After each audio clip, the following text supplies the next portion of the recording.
What's happening, everyone? Welcome to another LIFECAST. This week we are talking all about resilience. And on that note, 2 non-alcoholic beers, please, mate. Yep. Still on the health kick? Yeah, why not? Why not?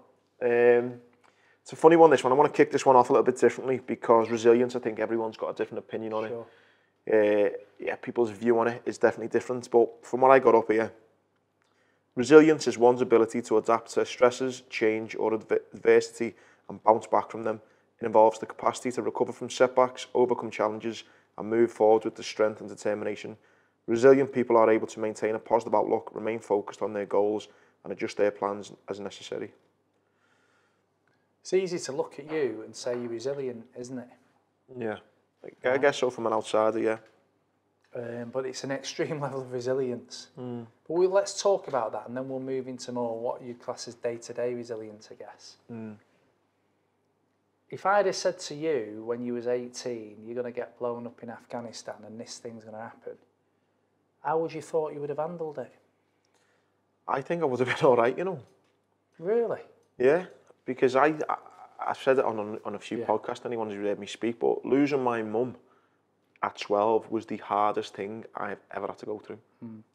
Like, Paul, it was so shit. Like, the worst. So, when I got to join the Marines at 17, I'd built up this resilience of life can be fucking hard. Life can be really fucking shit at times. So as hard and as tough as the Marines were, I had this kind of resilience, this unwavering belief that, okay, yeah, this is going to be hard, but it's not going to be as hard as when I lost my mum. So, and then I go through the Marines, so as hard as that was, I got through it, thankfully, passed out, went to Iraq, went to Afghan. So I'm guessing, if someone had said to me, you know, you're going to get blown up, I wouldn't have went, oh my God, my world's going to fall apart.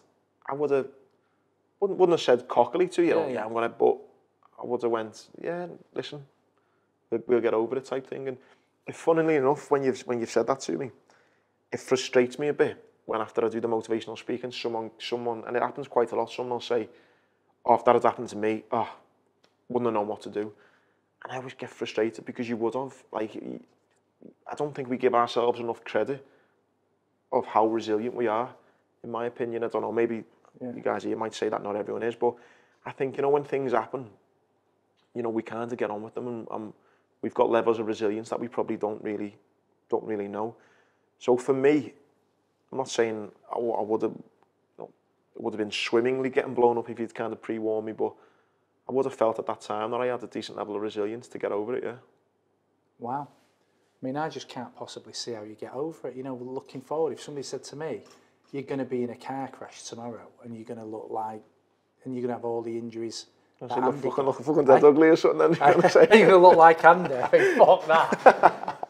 But if they said you'd have all the injuries, Andy's got, I'd think, I don't know if I can cope with that. You would. But again, I know we go back into it kind of in your bits, but some of the things that you've been through, you've told me, I've thought, fuck that, no way. Yeah, so I think I go through day to day, you know, I forget some of the phraseology used in there, but there's day-to-day issues that I have to bounce back from, right? And one thing I do know about me, and Adam was just saying it a second ago when he was pouring the drinks, and he goes, there's like a day-to-day resilience, isn't there, of where you just fly off the handle at like the most stupid stuff. You can get down even about them, because we talked about resilience is the bounce back. You can get down about stupid stuff. And I think, interesting what you've just said, I wouldn't want to put myself to the test, by the way, but the bigger the issue, the more resilience I've got. Like, I don't have a very good resilience threshold on a day-to-day. You were just talking about getting stuck in traffic. Wish we would have recorded it, yeah.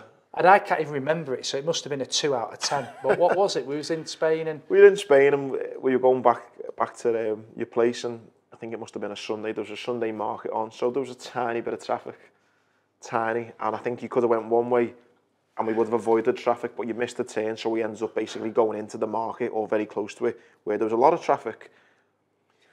Jake, I knew I should have fucking turned right then. I was like, mate, extra 10 minutes is fine. Oh, no, but I knew I should have done that. And I was looking at you going, some of the decisions you've made and places where you've been with business, where you've took it, I'm looking at you going, mate, you need to fucking chill. Really? Yeah. See, I'm telling you, I can't remember that. So that was a 2 out of 10. But that's what baffles me, because of the resilient things I've been through, and you are like very different, but we've both been through big things. That's given me a completely different outlook on resilience. I'm just so chilled out now. Yeah. So I always look at like my Victor Meldrew. I always he just moan about everything, but really what he moans about is like skin deep. I'm that kind of person. I'm constantly. I can get stressed out, but I get stressed out about 10 things that are meaningless.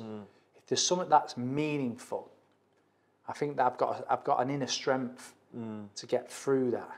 Well, there you go, though. Why would you doubt yourself then if something catastrophic did happen, like, you know, getting blown up? Why would you doubt that then? I think it's the physical side. I don't know. I think maybe I think I am mentally strong, but not mentally physical strong. Do you get what I mean? I think we've all got different strengths that are natural, haven't we? I do think this. We've all got different defaults. Talked about those people that find it really hard, like me, to eat healthy, and other defaults are like really easy to go to the gym. I think there's other people like that are you know, like I've got to go and have blood test next Wednesday, and I'm already not sleeping about it. You know, God knows how many blood tests and operations and stuff you've had. So I do think there are things in life that other people can find. You know, my missus is when she has a needle, she watches them take the blood. Like, I don't even know what I'm going to do yet, by the way. But I've got to somehow get myself in, you know. So the idea of the physical aspect. I went to see my dad in the hospital the other week, and it worried me because he's hooked up on the thingies, you know, on drips and all the rest of it. He's all right now, but he was in a temporary bad way. And I just looked at it for, God, if that happens to me, But I do believe what you said is easy for you to say, but I also think it's true. There's an inner something that kicks in that thinks, well, you're not going to give up, are you? Yeah. And you can't change it. Yeah. So how are you going to deal with it? Yeah, exactly. And I think there'll be people maybe listening to this who go, oh, I can't ever compare to getting blown up, a bit like what you just did then. But I just mentioned off air then, there was a girl I used to go out with. I'm actually friends with her now. And she never really had anything bad that had ever happened in her life. And I always used to think, I wonder how you'll react when something does happen. But what I've kind of come to learn is, I don't think you have to go through those real big adversities yourself to still, you can still have a resilience, is what I'm saying, that you don't have to have went through stuff. You can still have an inner resilience there. You've just maybe not had to pull up on it yet. It is kind of what I believe in. But without doubt, though, some of the kind of things that have happened in my life, and I don't just mean to me, I mean people I've met, I've just had profound impacts on me. A profound impact on me in situations I've almost been privy to, that have just given me this outlook on life now where I feel so resilient. I feel so, like, almost a confidence in, like, I'll be okay, this will be fine. And it's weird, and one of the big ones is actually it's a really sad story. I was going back to, so this was maybe 8 months before I got blown up in Afghanistan. And we'd had summer leave, had 3 weeks off, and there was another Scouser, lived in Croxteth, called Mick Lasky, and we were both served in Scotland together. So summer leave was over, we jumped in a car, and a lad from Bootle, a lad from Huyton, and a lad from Crocky, all driving up to Scotland. Jumped in the car, I said, "Hey Mick, how's it going?" He said, "Not great, to be honest, mate." He said, "My mum passed away over summer leave." I said, "Oh, fucking hell, mate, sorry to hear that." Spoke a little bit about it, goes back up to work, and then for the next 6 months, then we're training for Afghanistan, or the next 4 months. So this was in the August. We deployed to Afghanistan in October. So we go to Afghanistan, and it's like the Wild West. In the February, I get blown up. 2 weeks later, Mick Lasky gets brought into hospital. And the nurses on the ward knew that me and the guy I got blown up with, Ian, were friends with Mick, who'd just been injured. And they said, "Do you want to go and see him?" So we said, "Yeah, please, if we can go down." And they took us down to the intensive care ward. And it was one of these moments I'll never forget in my life, almost a bit more, it was more impactful than when I got blown up. Because me and him both got pushed down in wheelchairs. I'm bandaged head to toe. Ian's bandaged head to toe. And we get taken into the intensive care ward where Mick is lying. And he'd been shot. Just one round, it went through the back of his neck, out the other side. And he was essentially a vegetable. the lads had done everything they could to keep him alive, to bring him back to the UK, so that his dad could basically turn the machines off. And I had this moment where we went down and I just kind of put my hand on his foot, and he's essentially about to have the machines turned off on him. And I'm looking at me and Ian thinking, how have we been blown up to smithereens? We've got chunks missing here, there and everywhere, and yet we're okay. And this lad's had one unlucky round, it's gone through his neck, and I couldn't get my head around it. And then he goes out the room, and Mick's dad's there. And Mick's dad gave me a hug, and I just said, I'm so sorry. And he's obviously crying. I think his auntie was there as well, maybe. And then I thought of him. I thought, you've lost your wife, and 6 months later you've lost your son. And then a week later, go to the funeral and stuff. And I often think about him, and I think, what he's been through and what he's had to overcome.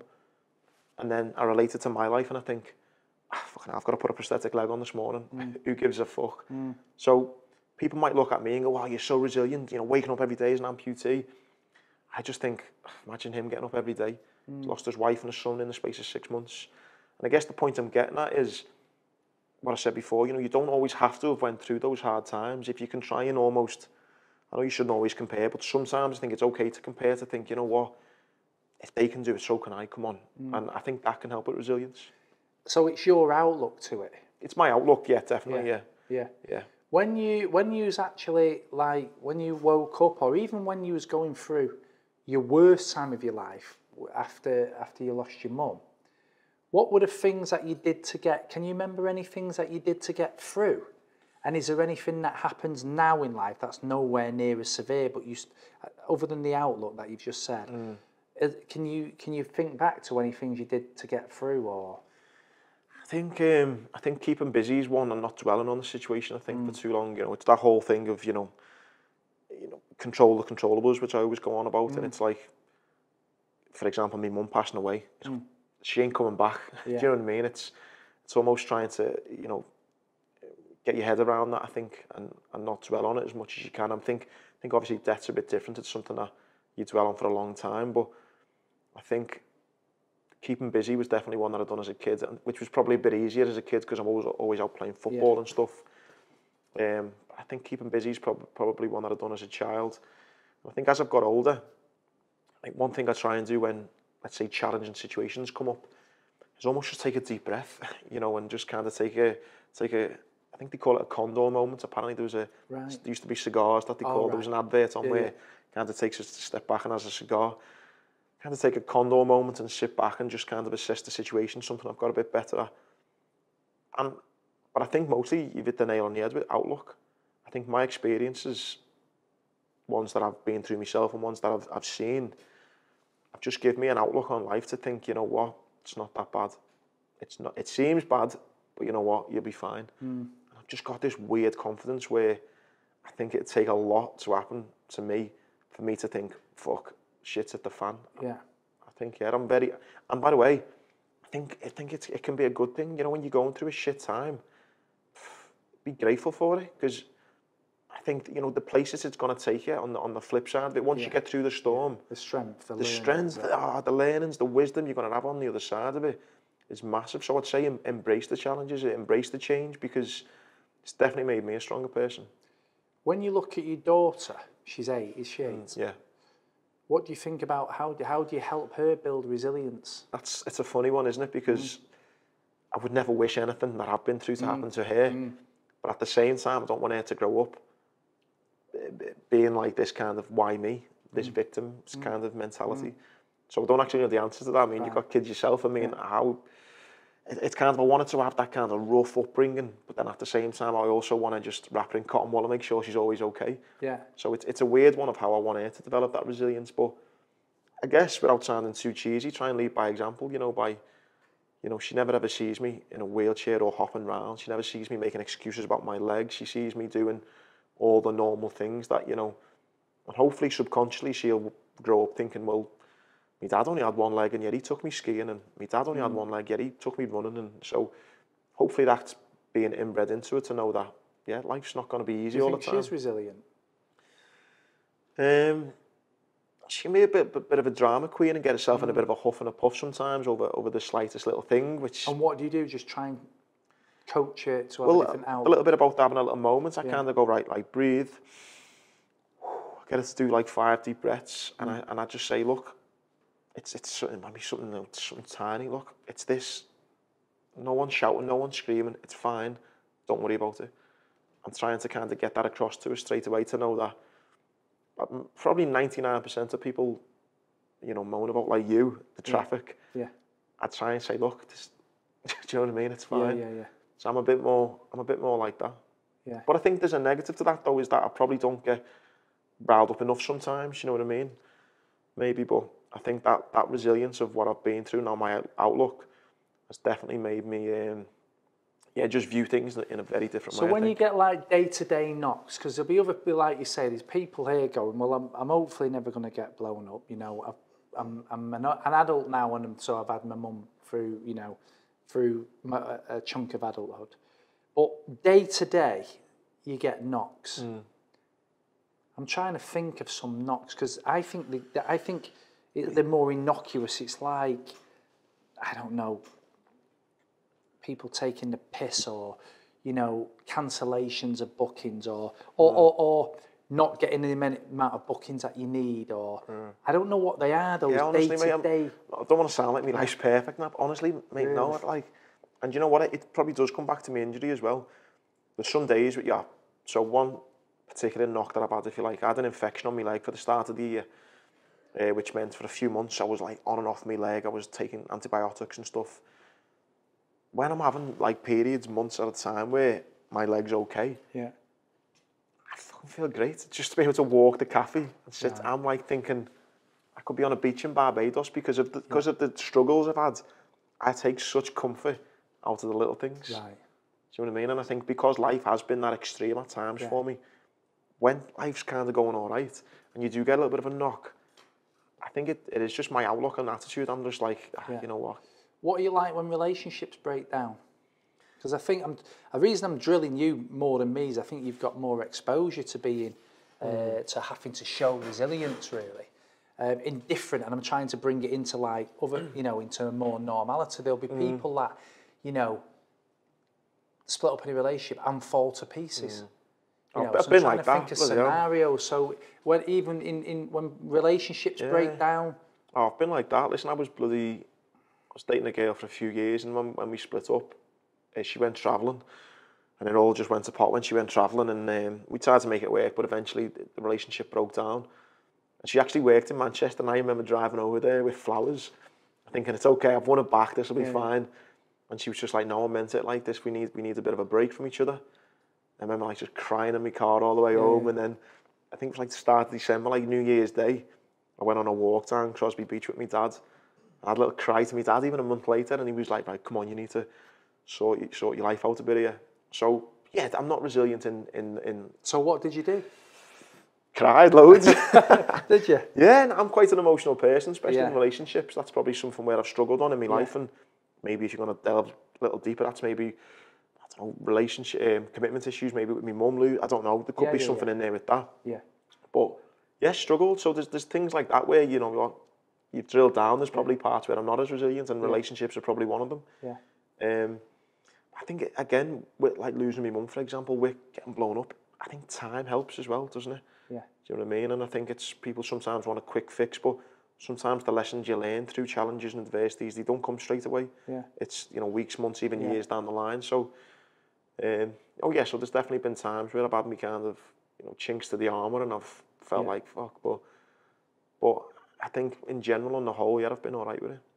I think we talked about that wall of evidence, and I think what you've got is a wall of evidence of at some stage you will always get over whatever it is, and it will never hold you back. So even if it's as big a deal as your mum, and then, you know, your injuries, I think you've probably got this. But some people don't have that. No, that's the difficulty.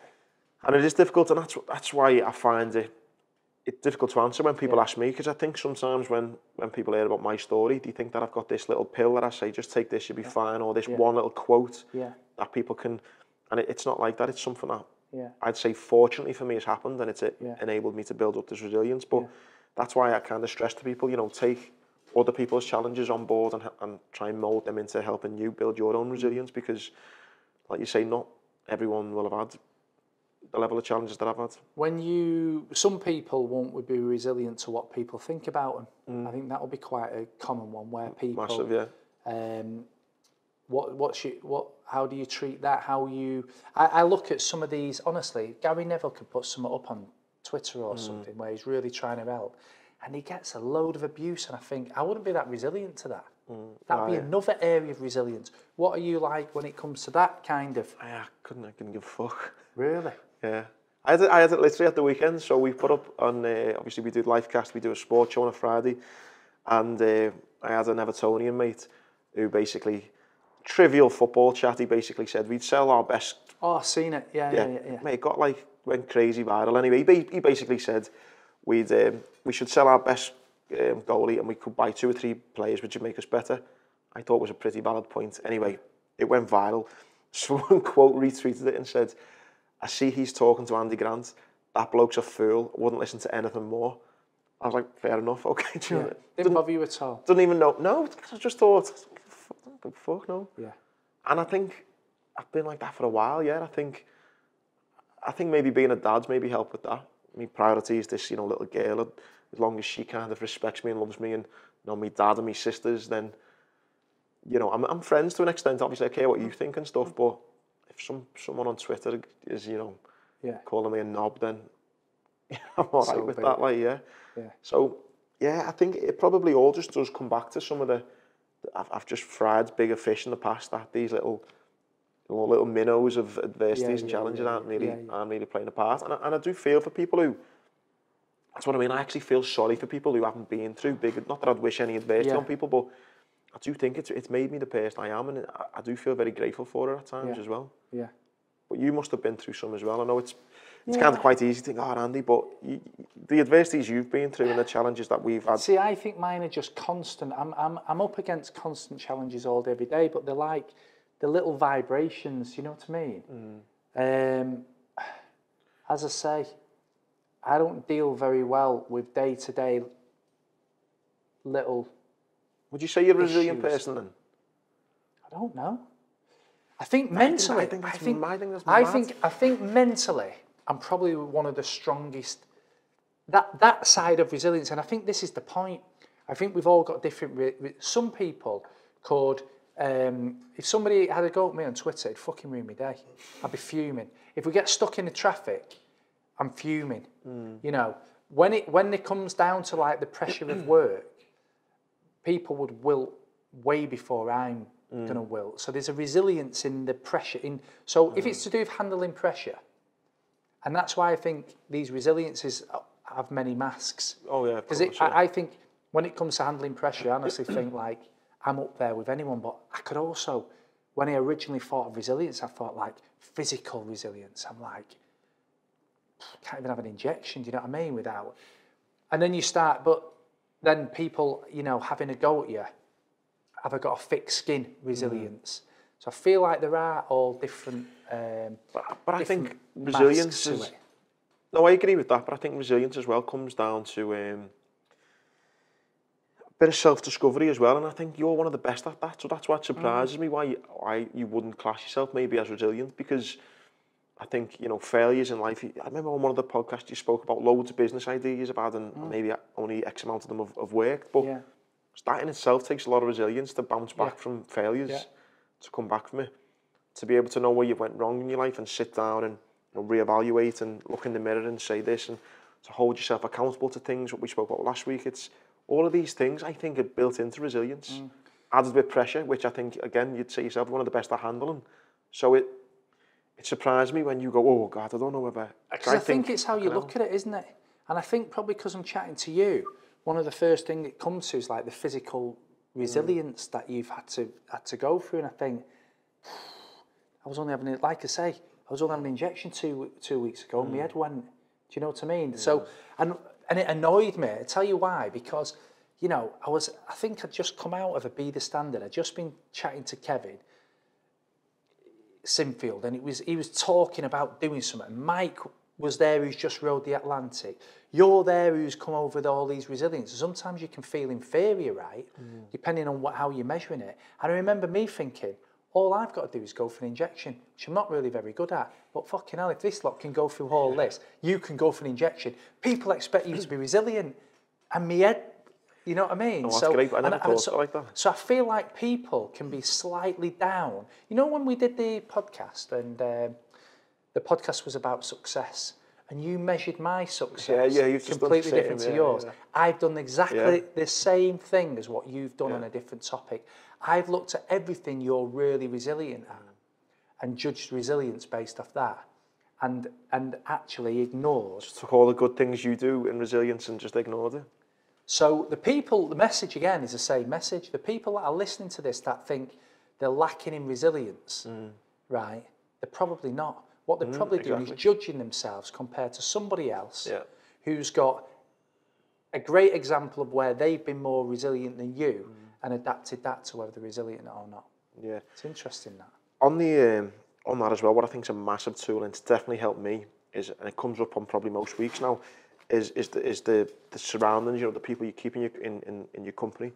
And one of the great lessons I kind of had was when I went through my recovery, we went to a place called Headley Court, which is the rehabilitation centre for injured soldiers. So I had 2 or 3 years, two and a half years, surrounded by people with all types of injuries, and being around those people just gave me this kind of view on life to know how hard things can get. So again, not so much my own injuries, but you know, you're seeing how people are coping with being wheelchair bound, or people who are blind, or people who've got horrific burns who have to go through morning routines and nightly routines so I think those experiences as well made me realise, God, you know, but then on the flip side, like you've just said then, you can sometimes compare then and think, well, God, what am I? So I think having positive influences in your circle, people who are resilient, can be massive, but also having the attitude to know that, you know, doesn't make you any less resilient just because they've been through it. It's just having the correct outlook to go, I can take inspiration from their resilience. Doesn't mean I'm, you know, no good at it.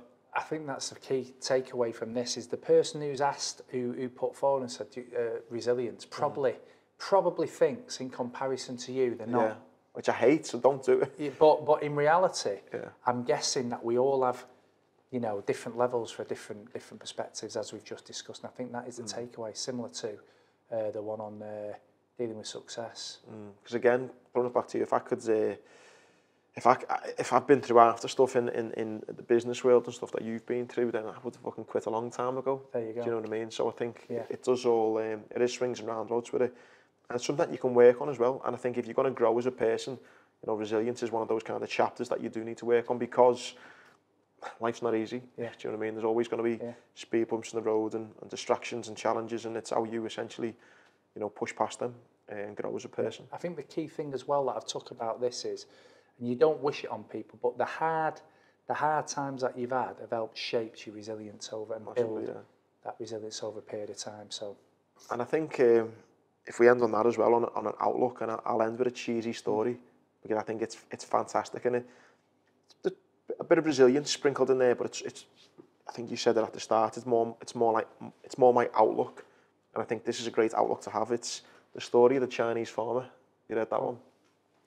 The story goes, there's a farmer who he has a horse, and the horse escapes one day, and everyone in the village is going, oh God, you know, we're so unlucky, you know, it's such a terrible thing. And the farmer says, hey, you know, we don't know whether it's a good or a bad thing. The next day, 3 wild horses just randomly stroll into his farm, and they're like, wow, God, you're so lucky, you've got 3 new horses. And he's like, well, don't know if it's a good or a bad thing.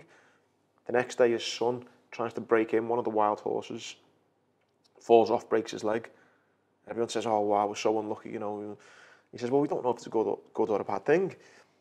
The next day, the local conscription officer comes round. He says, listen, the country's going to war. We need to take all fighting-age males who are fit and active to join the army. They obviously couldn't take his son because he had a broken leg. And he says, kind of the moral of the story is, you know, you don't really know if something is a good or a bad thing until it's ran its course. So, you know, you've got to have the right outlook when you're going through these challenges, and then, you know, build on resilience. But again, ultimately, what you said at the start, and what's helped me has been my outlook to problems and challenges. There you go. There you go. So, yeah, hope you enjoyed that one. Please comment again. Let us know any more topics you want us to discuss over the next few weeks, whether that's in the comments or, again, message me or Paul or, see me in the gym like one of you guys did today. I've loved doing this. Really appreciate it. Yeah, brilliant. And we'll see you next week.